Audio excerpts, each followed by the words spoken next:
Okay, so let me tell you a little bit about my story first. This story goes back to 1990. I'm sure some of you weren't even born, but here we go. I was in my first big professional show. It was called Buddy, the Buddy Holly story. It had opened as a smash hit on Broadway and the West End in London before Toronto. And then the next stop was Australia. So we opened in Sydney, and pretty soon we were playing to packed houses. We stayed in Sydney for about 8 months before we went on tour. Now, the next stop was a 6-month stint in Melbourne, which, if you're not from Australia, is, the other major city after Sydney in Australia. Now, one of my mates on the show was this girl, Karen Jacobson. Now, most of you actually know Karen. Her name is, in the US, is Australian Karen, the most popular GPS voice in America, and is also Australian Siri. So any of the iPhone owners that use Siri in Australia, or if you choose the Australian voice as Siri on your phone, then you probably talk to Karen every day. All right, but this was a couple of decades before that, and there we were. Everyone who had done the show in Sydney was going on tour with the show and starting in Melbourne. Everyone except Karen, that is.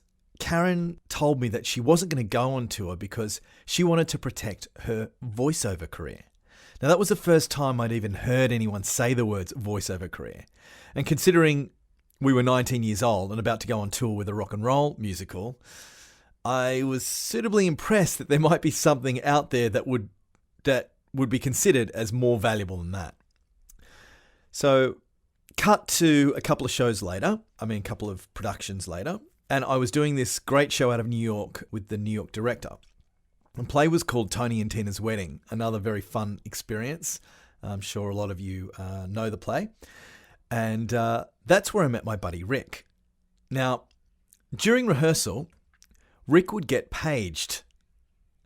Yes, I want you to imagine how far away that was. He was getting paged. He didn't have a cell phone yet. We didn't have those.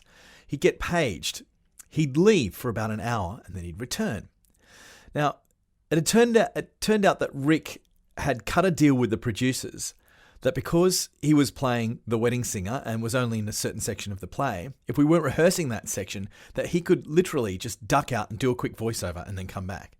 You see, Rick was making far more money as a voiceover artist than he was in the play. And so it was important for him to keep working if he could. Well, that was it. I was like way past the curious stage, and I was really keen to explore voiceover by that stage.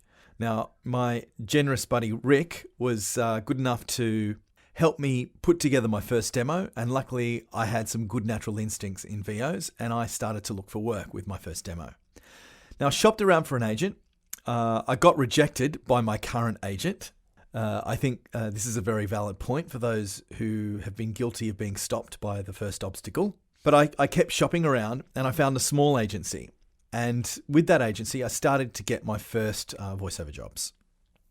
I was later poached by an up-and-coming agency that is now the second largest in the country. And over the next couple of years, my work began to grow.